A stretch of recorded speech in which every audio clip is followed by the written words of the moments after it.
We are live. Hello. Once again, we are live. My name is Steve Jaguar. We've got a great show coming up. We've got OpenSSF stuff. We're going to talk about SLSA. We're going to talk about Microsoft 0 days. And I will be demonstrating a new CI tool that you actually showed me. Yes, RazorOps. Thanks for joining. I'm his co-host, Mike Foster. We have the tool time expert over here from Barcelona. So we hope to keep everything smooth and steady. We'll see how it goes with that internet all the way out there. But thanks for joining C9K. That's C9K in the streets, clusterfuck in the sheets. Welcome to the show.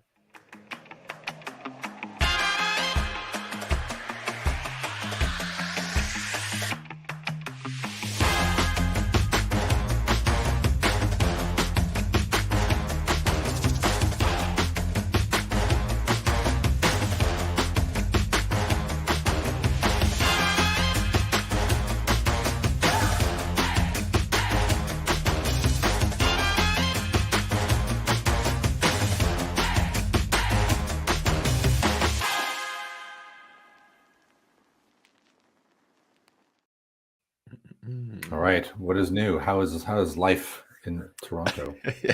Life is good. I've been busy. I'm at Red Hat Summit next week, so we'll be back in 2 weeks for those joining in. I'll give you a summit wrap up if that's what the people want.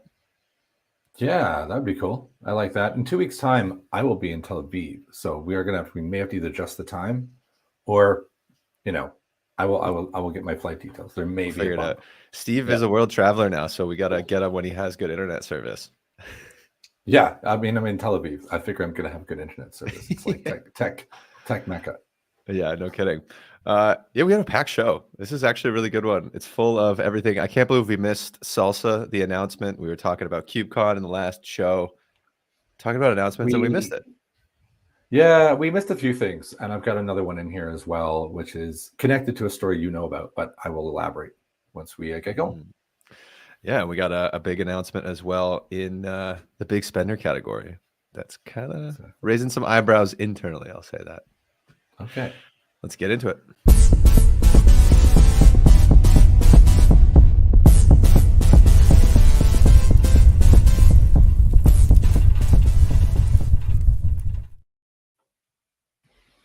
All right, let's get to it. And this is the first thing we missed, obviously, last week. Can we load this? Boom. OpenSSF announces SLSA version 1.0. This is way back in April. Which is good, because I don't know if you really got into SLSA when it was like 0.1. It was kind of confusing. Yeah. Everyone was keen on it. I know internally we were like, oh, I wonder if we can do SLSA level checks with Chekhov, and we're trying to like automate the verification of. It's like automating the verification of verification. Yeah. And Providence, it was like, huh? So that's kind of where we were. I don't know if you have any feedback on this. I dug one more level just to see the what's new, because like, what's the point of a 1.0? But what was really quite good about this is that there's a real clear acknowledgement that there was some ambiguity in the 0.1. They created this like deferring to a future version. So there were things that were in 0.1 that are now particularly to do with, and I have it here, any of the SLSA level 4 stuff that you looked at and you went, well, how am I supposed to do that? Yeah. Which I think is good. I haven't dove straight in to read every level to see how they compare to the old one yet, but at a glance on this this blog, I was like, okay, good. There's a very clear acknowledgement of some of the confusing aspects of what it used to be. Yeah, and when I looked at 0.1, I thought like SLSA level 3 is attainable and a pretty good standard. It's something that you can somewhat get to. The level 4 was pretty crazy, and I'm always wary of these guidelines, because it's like, oh, we have to get to SLSA level 4 to be secure. It's like, that's not how it works, though. It's like you're going after something that's almost impossible and is bound to make developers hate you, just in that process alone. So, yeah, it is really interesting to see all the different companies join in. It's like Red Hat, Microsoft, Google. Like everybody's invested in this. I think probably just because of the executive order. And we'll see how it goes. It's just feels kind of like a regulatory capture a little bit sometimes. Yeah, not bad. Not a bad. What do you want to call it? One-line summary, but it's all good, and it's actually the people, and you said the companies and the volunteers at the OpenSSF that are behind it it's a very high quality crowd of individuals. For sure. Yeah, it's very in depth too. I did like the fact that they separated the build part out, that they have this specific aspect and they just reference building, because I do think that, you know, if you're looking at build versus deploy versus runtime, or, you know, the different levels, they should have a different approach to them, right? Right. Yeah, good point. Okie doke. Moving swiftly on, what do we have next? We have you found this one. Yes. I thought this was brilliant. I almost think this should be the WTF, but we talked about it before, about all these big spenders, these cyber insurance companies coming up, and then this one came across my desk, and it said insured companies more likely to be ransomware victims, sometimes more than once. And I think, I mean, this kind of goes without saying, right? You incentivize something, you don't fix it. You know, even if you're a big company that has security controls in place that does pay for insurance, if somebody's getting paid for what they did, you're just incentivizing more of that behavior. So ergo, other hackers are going to say, hey, my friend, my other, you know, dark web hacker just got 5 million in payouts from this company. I'm going to try to hack the same company. Right? I mean, it could even be the same group, but it's totally. Yeah, you know, paying it out without any change. I think this is one of the big holes in, let's say, this business case. Yeah, it's a bit meta in a way, because it's like you're trying to prevent having to pay out a ransom attack, but at the same time admitting that you're going to pay it by even getting insurance. Yeah. And it makes me wonder if we're going to see an article later that say cyber insurers being attacked more because they want the list of the people who have the insurance. I was just thinking the same thing. Like, I want to know what companies pay this. Like, yeah, exactly. Have a green flag, right, for me? Yeah. Yeah, that's pretty funny. It does say in here that they figure they're trying to figure out whether companies have insurance via social engineering. So like they're going one at a time, but come on, centralize it. Just try and hack the insurer. I'm not endorsing any of this. Yeah. We got FBI gets a win. Yeah, a sophisticated Russian cyber espionage operation dubbed Medusa. That makes it sound like they did something pretty awesome when it's called Medusa. Yeah, cybersecurity gets all these cool names. That's one thing we got going for us. So 20-year-old malware operated out of Russia. It's this specific group. Did you get a chance to read this? I forget how they shut them down. Yeah, it's a really old, continuous updating a piece of malware in a snake, goes way, way back. Physical access to compromised computers. It doesn't like say how did they do it. I didn't read the 48-page cybersecurity advisory. I can tell you that. Yeah. It just says kind of that they did it. It's not. I mean, it's not. Oh, I didn't actually go past that. I thought that was the end of the article. Maybe it does. Did you read it? I didn't get this far down. Oh yeah, the same thing as me. It looked like it was at the end. I just knew that it's like been a 20-year malware operation, and they finally got a chance to shut it down. So score one. Yeah, all right. Score one for FBI. Awesome. And then we have story of the year, more supply chain attacks.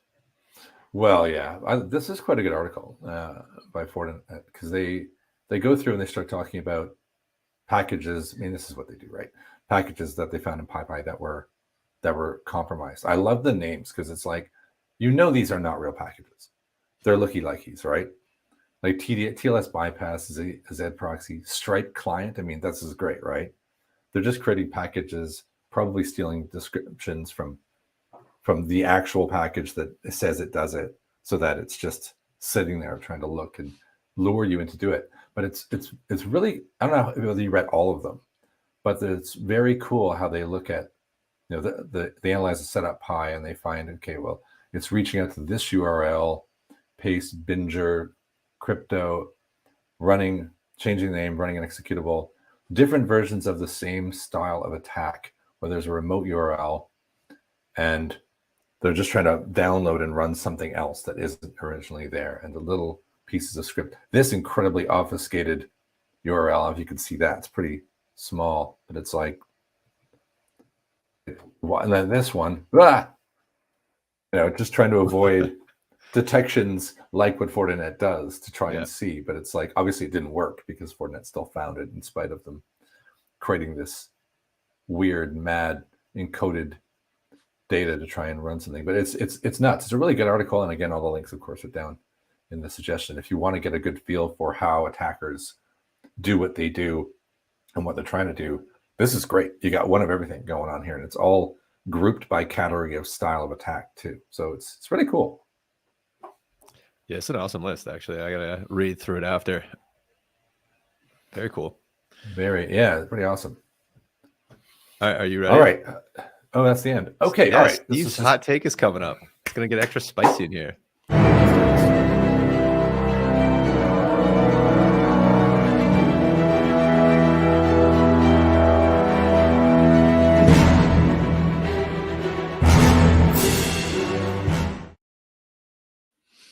All right, here we go. Over the past few years, particularly in cybersecurity, you hear a lot of different security companies and startups and even big companies have been throwing out the words machine learning and AI, so much so that the domain names of cybersecurity companies kind of shifted from being .io to .ai. I don't know if you noticed that one. And you're like, just because that sells better, I think. And there's been a lot of ambiguity in the receiving of that marketing and the receiving of those products as to what machine learning really is. Really simple example, characterizing what is running in a Kubernetes by process monitoring, and then making a list of the ones that ran and for how long, and auto whitelisting that is not machine learning. And yet I have seen it sold as machine learning more than thrice. And I am actually quite happy that the machine learning BS train is going to come to an end, thanks to things like Bard and ChatGPT. And now that the regular idiot out there has seen the power of when someone says this is machine learning when fed a incredibly large data set, and here's what comes out of it, and here's the kind of insane capability that machine learning and AI can really do. My hope is that we have killed the BS side of tooling, and particularly in cybersecurity, of saying we use machine learning to do this. I think it's dead. I hope.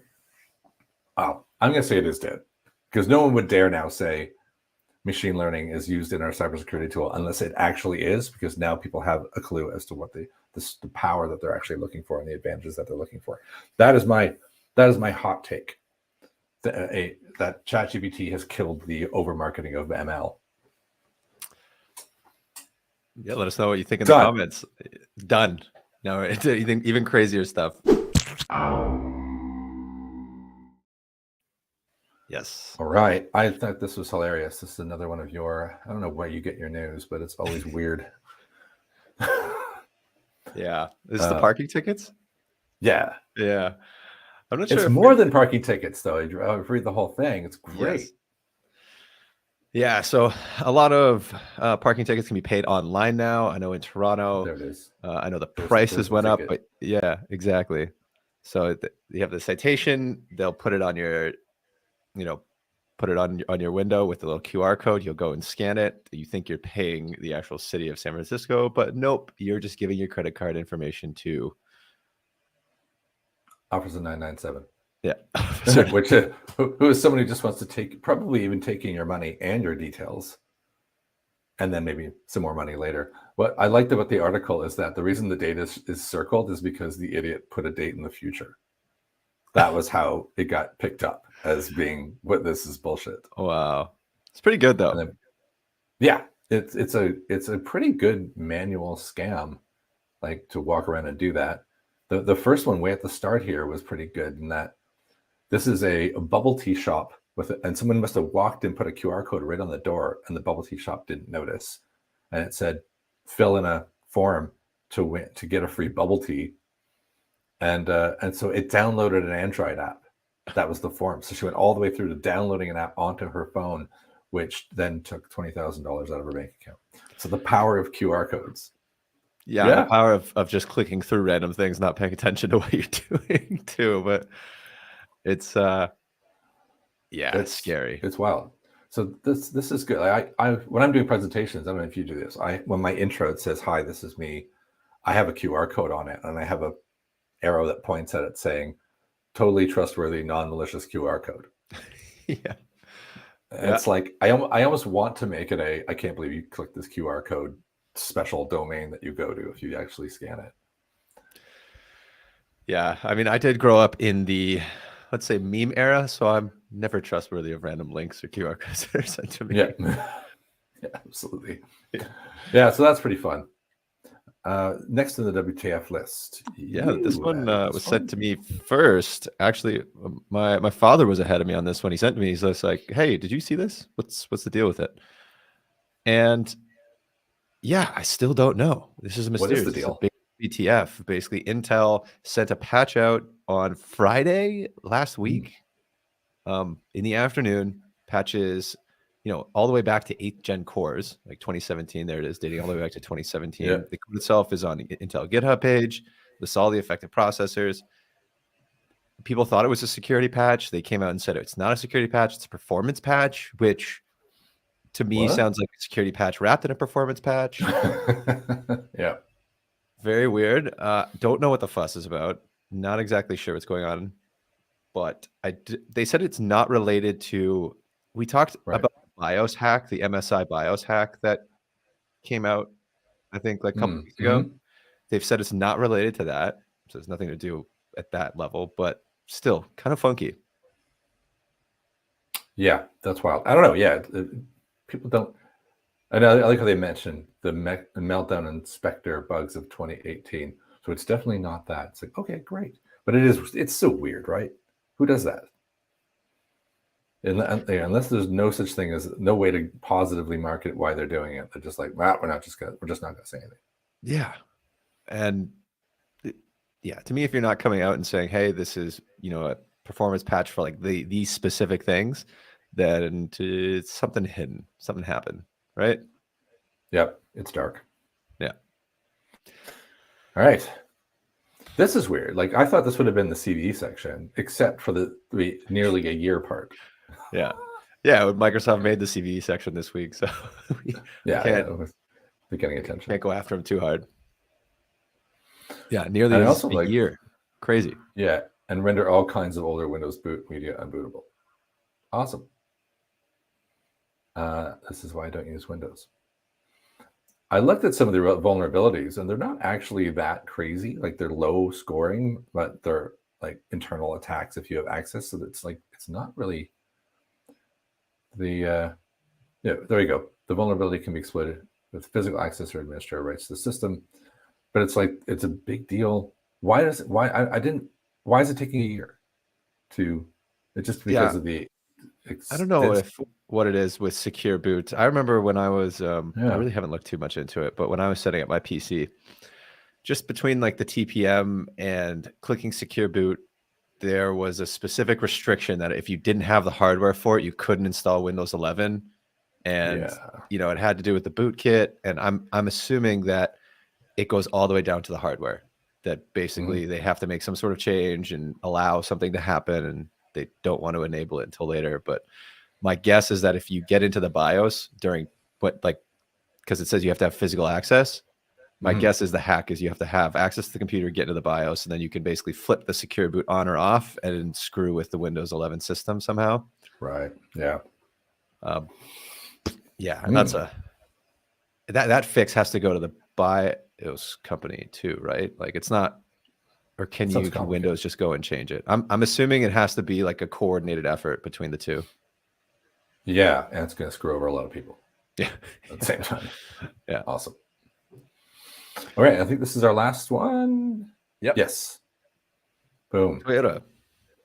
Car location data of 2 million customers exposed for 10 years by was it accidentally giving access to the GitHub repo? Yes, and this is a Toyota, the car company, not a Toyota / Grogu. Sorry. Okay. I had to do it. That was so bad. Yeah. Yeah, I like it. this is going to happen more and more. I mean, you have your location services turned on, you walk through a city, you have your Bluetooth on, more and more of these databases are going to get hacked, and people are going to know your location for the last 10, 12, 20 years. I don't know if that's important, but maybe if you're famous or something, Yeah. Well, you know the story about when Apple brought out their sharing location feature, right? So, oh no, originally, enlighten I think, myself and our viewers. yeah, when you got to, I want to say it was like iPhone 11, 10 or something like that, it had significant locations now as a new feature. And they had that you could access it in the settings as soon as you unlock the phone. So, needless to say, it broke a lot of relationships because people just went in. They're like, "Oh, why are you at this place? Why is this a significant location? Like, where is this?" And then the next update, you have to actually be able to put the password in to see the significant locations, right? That's hilarious. Little things like that. I think, yeah. Imagine you're driving your car, all of a sudden it gets exposed, and then you go in, and you're like, "Why'd you drive the car here?" Yeah, that's true, actually. Amazing. All right. I think we're gonna spend some money. All right.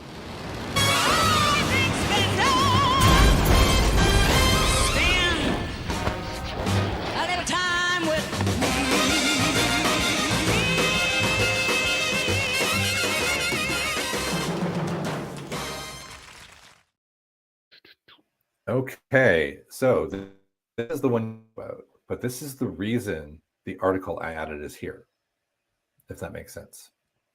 Yep. And this is new. So this is new enough to be on the show. Cybereason loses unicorn status. It took a significant Series G down round. And it was because of this that this article was written. So on the hunt for successful cybersecurity startups, that's a lot of alliteration, and unicorn founders. And this is obviously a venture capital author, right? Whose job it is to assess the value of cybersecurity startups. This is what he does. Mm-hmm. And I'm not gonna lie, it's a big article. It's like, whoa, but I think it's a must read if you're into this scene, because he starts defining success criteria and whether a unicorn valuation is real and whether it even has value. It's talking about 59 unicorns in the industry, and yet he could only find 30 cybersecurity companies on the planet that had ever IPO'd successfully. So he starts to go on down below about the typical what success means and what an exit actually is. He starts saying like the sweet spot for exits is two categories of cybersecurity company, between 25 million and 150 million, and then there's the slightly better ones, the 150 to 400, and then after that point, it's almost impossible to be acquired. Yeah. So to be a unicorn and to be acquired almost never happens. Yeah. So if you're a unicorn, you basically know you're going to have to IPO. Right. But then he's like, but if I were to look at the stats, nobody successfully IPOs.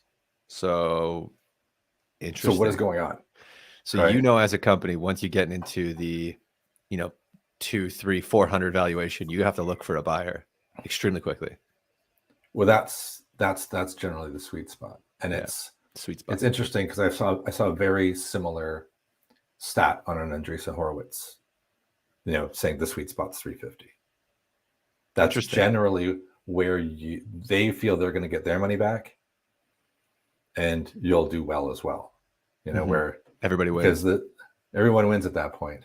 He's talking about this is where he talked about the Cybereason example. Cybereason in 2018 was valued at 2.7 billion, and then with their Series F was 250 million, and then they get a G that was only 100 million. Yeah, and then whoa, they went all the way down to under $1 billion, and if they were to sell at $1 billion, they barely pay off the investors. So it's wild, like the depth that he goes into about saying what does success look like. And he said success, he also divides up the definition of success between a venture capital version of success and a company's version of success, because there's people that he calls out, not directly, as saying they create a cybersecurity company and then copies of the company come along. We've both seen this pattern, right? Yep. And some of those copies, they're all talking about going big, but then they agree a sale fast, like they flip it quick. Yeah. And the VCs, and for the founder, success. For the VC, total failure. So yeah, it really is about finding, because once a ton of competitors come up, you are on a race as well, right? For like the VC, as long you're not losing money necessarily. Maybe it's not a success, but you're at least getting your money back, assuming that you're going to turn around and flip it and get out. But yeah, that's the economics of it are really interesting. Yeah, and he does acknowledge that as the industry is growing, how can there be so many cybersecurity companies that are actually still in existence? And he's saying, like, yeah, it's actually, there's this weird middle ground that is neither success or failure, that many founders can start a company, get just enough customers that they can work for their own company, but they are not really headed toward either exit or IPO. They're just ticking along. Yeah. I think that the era of free money also, because a lot of VC founders, you invest in the people too, right? It's the technology, but it's also who's running it. Because speaking of which, our next big spender will make a lot of sense. I wonder how much of it is, if there's a lot of free money, people are willing to go to startups, but then let's say things slow down a little bit and free money is less accessible and some startups fail. Then you have this cybersecurity talent that either has to get consumed by existing products, right? So not only do you get a consolidation in people using like one specific vendor, like a Prisma or an Aqua or like a Red Hat or something like that, but you also get consolidation in the actual people in the market, right? Yeah, and I don't know if you read it. You almost just summarized the closing thoughts. Oh, what do you mean? Which is exactly like he's talking. It is about the people that start the company. Both the founders have to have credibility and success, but the people they choose to work in it in the early stages have to be maniacally passionate about it to make a particular technology solution come true. Because that is above all the most viable or most realistic success criteria. Yeah. Yeah, you have to work on that sales pitch. Better be believable. Yeah, exactly. All right, and then here's the next one that you were referring to. Boom. Yes. StackLock. Crazy.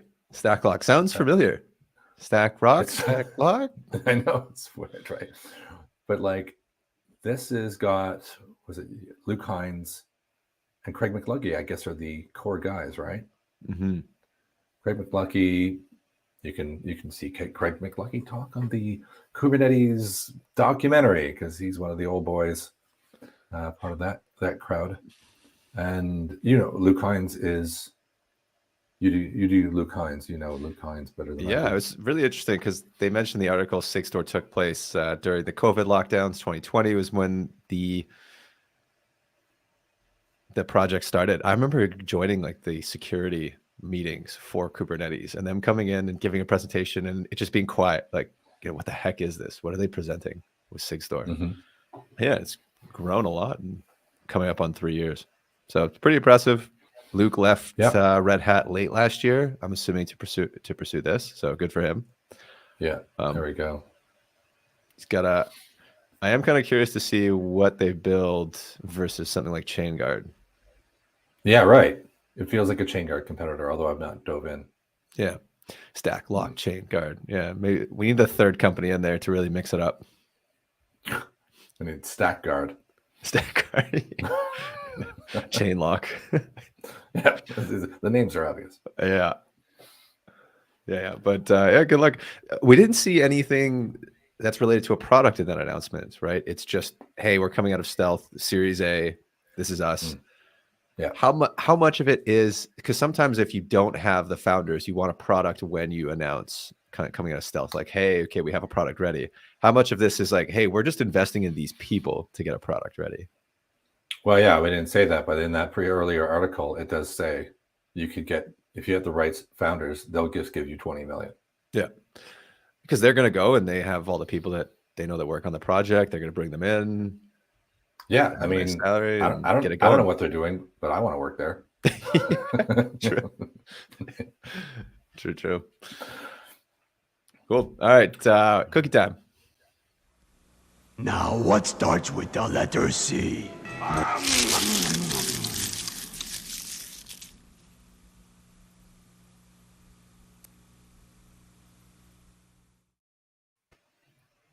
Okay, Microsoft. Where are we? Patches 2 0-day vulnerabilities. I like this subtitle. Microsoft's main security update has the lowest number of CVEs, 49, in nearly 2 years. Yeah, but we know. We just had talked about vulnerabilities last week. Hopefully they're all low to medium. Well, they are. I mean, if they're saying it's a 0-day, my definition is that they can see it's actively being exploited, and they are saying that, right? So that's bad. That means they've got the you can call it the forensics to see that that's the case. So if you're using Microsoft, I recommend updating, because the 2 of 49 are actively being exploited. Then you might want to get on that. We're talking about remote code execution. So always with the NFS. NFS has notoriously had issues. Yeah, that's true. Other critical bugs. LDAP. Oh my God. All right. So classic network reachable systems within Microsoft once again have problems. Oh yeah. I get unenthusiastic about these Microsoft ones because it's just like, Microsoft has another problem. I just figured 2 0-days are worth reporting. They always make the news. Oh yeah. And this one, which I would have normally bypassed, WordPress plugin hole puts too many websites at risk. The reason I wanted it in here is because I actually use the advanced custom fields plugin on a few of my WordPress sites, and you added it to the list, and I went, oh, WordPress plugin, and oh crap, and I actually went and had to go update my sites. Because it's like, updated to 6.16. Is that correct? Is that yeah? Oh, okay, good. And I did. So I was like, nice. And after you put this in here, which is why I'm not going to show it to you, I got a bot email me telling me that they'd taken over the site that had that plugin. So I'm using the bot, just worked out that I had it, right? Interesting. It didn't do anything. And then auto emailed me to tell me that they'd taken over my site and I need to pay them 0.1 of a Bitcoin to release my site. And I was like, well, no, I just upgraded. So I know he messaged them back that he said, sorry, upgrade. Sorry, I just upgraded it. I know what the problem is. Nice try. That's awesome. Yeah. Speaking of upgrade, you're going to have to update that Google Chrome browser after this. Yeah, you can see it there, right? Here's one last thing. Performance upgrade. Yeah, true. Yeah, I wanted to say about the 0 days. So I've been on calls with people and they say, oh, we have a good security workflow, vulnerability workflow, reporting, all stuff. We're really focused on preventing 0 days now. And I'm like, excuse me? What? What do you mean? What does that mean exactly? You should be just focused on lowering your overall total risk and making sure that things are automated, maybe working on building in, something like SLSA framework. Like maybe that's a good next step. But what is it? You can't really, if you're going to get exploited, it's going to be because you're missing all of those aspects, right? Yeah. That's excuse me. That's almost like a hot take movie description of, well, we're just going to improve our basic security strategy because that's what you're doing, nice. That's almost a hot take. They're gonna stop all the 0 days now. So now you know what they're doing. I'm like, okay. Well, I mean, sure. I saw in Fast and the Furious, there was a lot of 0 days in that one. We'll just use ChatGPT to cut down on all our 0 days. Yeah, perfect. All right. Are you ready? All right. I'm ready. Let's do it. Does everybody know what time it is? Showtime! Yes, all the way from Barcelona, it's Steve Giguère. Giguère. That's what we're going to call me now. All right, let's bring my screen back up. Let's try this one. Okay. This is RazorOps. This came across somehow. You found out about this, and I can't remember how it was.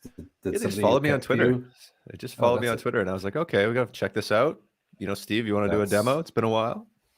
Yeah, I know, but I thought cool, and I was keen on it anyway because, as you know, I've been messing with CI systems to see whether they're secure, and this is like a containerized native CI system. Okay, I'll take a look. It's got all the basics integrations and all this kind of stuff, and let me go over to the new one. I took a look, and here's the lay of the land. Right, I've got as usual, the Weaveworks microservices demo for the sock shop. I popped up a Civo cluster, and I started to work out what on earth do I do. So you log in, it's free, so that's good. I probably should check that because there's like pricing. I think the pricing has there a free tier. So I'm 200 builds a month, 3 users included. I actually added you as a user just before the show. Oh, cool. And you get some it's relatively weak, but unlimited pipelines, unlimited builds, private Docker registry, only one concurrent pipeline. So like if you're just goofing off with your own private site, like we can probably use it ourselves. Just it actually gives you a lot for free. Yeah. So I was pretty happy about that. So went in, clicked on workflows. I already built one, right? But the first thing it actually does, there's nothing here, is it says, it just takes you here and says, look, you don't have anything. So let's get going. Nice. So I added GitHub. I like that it does GitHub Bitbucket GitLab. It covers most people. It does have integration to registries. I can see if you're building an image and you want to push. Very similar to what you did the other day, where you added a Kubernetes cluster. You go to manage clusters, which just jumps down to this tab. You can add new and different authentication types. So I just did the usual kubeconfig, right? But like username and password, I'm like, ooh. Because a few not fantastic versions, I just put it in, and presto, it showed up saying it was connected. I thought, all right, now what? Manage team. So that's it. Like that's the interface. It's pretty simple. Like they said it was simple. I mean, they weren't kidding. They do have like SSH-based deployments. They do have Slack connectivity to ping you when workflows are done. Okay. I didn't do that because I figured it's pretty straightforward. And I thought, all right, well, I've connected the dots between here and the cluster, and I thought, all right, so what happens? The way it works is you then have to add this file. You see it's pretty small, but RazorOps.yaml. Yep. You got to stick that at the top of your thingy. And I just did the simplest one. I just went, all right, so I put it here and I do a deploy, steps, checkout, commands, and this is right from an example that they provide. They do provide a lot of examples, and they just said, just for logging, get the version. I called the context Civo cluster, which was the name of the cluster. And oh yeah, there's a few hiccups on the way I'm not highlighting. One being when you add an integration, there's spelling mistakes, and there's some obviously dumb things in here that I didn't really like. And additionally, when I go to the cluster, you see how this is capitalized? Yeah. It forces it, like it says you must conform to this, and it's in lowercase. And then when you save, it auto capitalized the first character, which confused me. But when I created the YAML, it actually had to be lowercase. So it's like, what? That's just confusing. Why do dumb things like that? So I set that up and then did the apply of the repo, and presto, it deployed it on Civo, and it worked. And you can see I got it here. Changed the external IP. All right, so not too bad. I did dash into the docs and look at the pipeline and go, oh, okay, so using artifacts, workflows and tasks. But you can see the docs. It's just quick start, concepts, and then pipeline. And all of this is just talking about how do I define that YAML? How can I run things conditionally? Say I want to do that. So I can say only on branch master. There's a list of triggers like you would expect anywhere else, which is really small. Branch and master and develop. Okay, so in certain branches you can trigger or not trigger. And as I was going through this, I thought, okay, all right. I can't fault it in terms of price, in terms of simplicity, in terms of functionality. I could be nitpicky on spelling mistakes and capitalization and that kind of stuff. However, why? Why does it exist? Yeah, what's the differentiation here? I think is my question, because you have GitHub, you have GitLab pipelines, you have things like Argo CD, OpenShift pipelines, different build services. What is the differentiator here? I cannot figure out, pardon me, what it is. Like, even in the menu, they have Jenkins alternative on the top menu. So I wonder if their marketing is just like, there's still a lot of people out there using Jenkins. This is a more cloud native version of Jenkins, super duper simple. And they've got a Jenkins alternative, great SEO for anybody doing search on what is an alternative to Jenkins. They're probably going to get this website, right? Yeah, that's actually pretty smart. That makes sense. Yeah, but I still don't understand what makes it. And like, they have a comparison. There you go. SaaS out of the box. Inbuilt faster. They're just builds. going right after Jenkins, huh? Yeah. So plugin based inbuilt artifact support. It's like, yeah, but it is, but it isn't. So I guess because it's cloud, I don't know. It does seem like they've just said, look, Jenkins has this massive piece of the market. If we get this smidge away from them, we're going to survive. Yeah, that makes a lot of sense. So that's what's kind of interesting about it. Now beyond that, I don't have a razzle dazzle thing to show you. I mean, I can show you how fast it is. It's like it's a webhook, so it works really well. You can just, so if you change anything in here, it's going to change it in the cluster. Yeah, pretty much right away. I just does it have any sort of Argo functionality where it's checking the deployment in Kubernetes? Nope. No, so it's just a deploy. It's not monitoring. It's just there. It is. You see, it's already going. Yeah. It's got some reports and insights. I didn't dig too hard into what these actually mean because I wasn't generating. I think there you go. You can generate JUnit. So if you say I put checkoff in here, checkoff as a JUnit export, I could use checkoff in here to check manifests. Gotcha. And produce a report.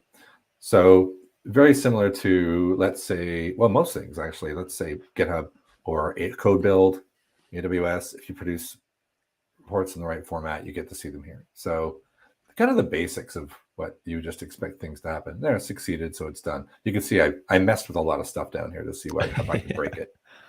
And you kind of can break it. I found that you got to be careful with the use of quotes in your Razor YAML. Okay. Like if you're doing a command that has quotations or pipes or anything that's like kind of advanced, it kind of loses its mind a little bit. But otherwise, it was okay.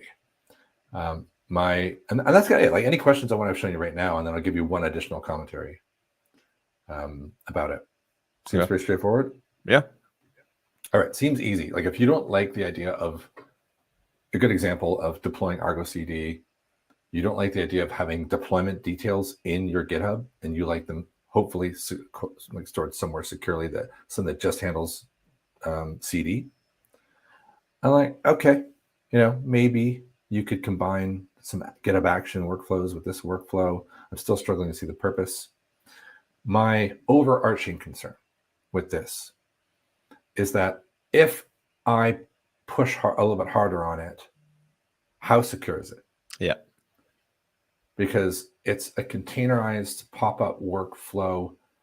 If I change anything in a GitHub repo, like if I did a very simple searching all of GitHub for the Razor YAML, and then I start making contributions to that site, but I change the Razor YAML to do some of the things like I was doing in GitHub, knowing I can run commands inside RazorOps now.